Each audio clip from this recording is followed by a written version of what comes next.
Hey guys, so tonight on Grow, Gather, Garnish, we're going to be making a router sled. Here we have a nice lovely piece of oak that we're going to be using for our project that the router sled is going to go ahead and plane down. So you'll notice that we're using a piece of 3/4 plywood over here, and it's got a little bit of a sheen to it. It's semi-gloss type finish. Some of the videos that I've seen on how to make this, the creator of the router sled will take some finishing wax at the very end to help the router slide back and forth. One thing that I've found though, through some of the knowledge that other people have shared with me, is that the pasting wax, or excuse me, the finishing wax can actually gum up with all the sawdust when you're pushing this router back and forth. So I'm going to give this a try. There's nothing for it really to get sticky or any sort of residue to adhere to it. And it was just a scrap piece of 3/4 plywood I had laying around. Now we need to measure our diameter so that we know how wide to make our router sled.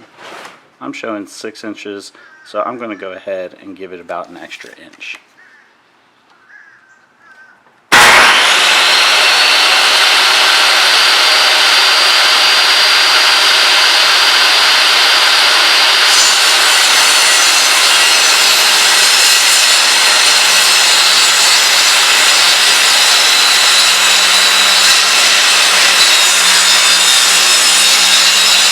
Now what I've done is I've taken my smaller pieces for my side rails and mounted it directly on top to the bottom board, not on the side.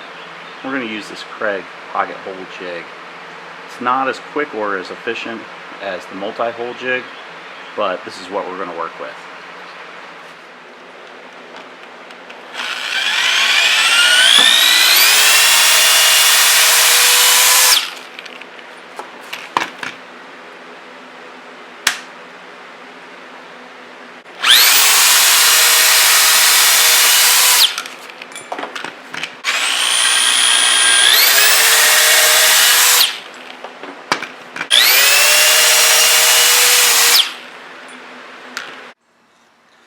So now I'm going to take the end of my router, I'm going to go ahead and place it in the trough. And then I'm going to take my pencil, I don't know if you guys can see, I'm going to take my pencil and run down the sled. Now that I have my marks of where the router is going to be going, I need to go ahead and drill a pilot hole so that I can start cutting.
As you can see, I definitely need to clean these ends up, but the router bit's not actually going to even get close to either of those, so really it's just an aesthetics thing to get those perfectly rounded on the end.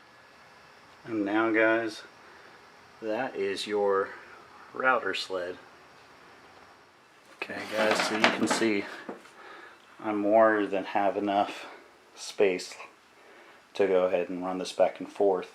Now what's going to happen is I'm going to put little guides on either end of the router sled, and then we'll put this on a level table so that we can make sure that as we're using the router, it is nice and even. And that is going to be for another day. See you guys later.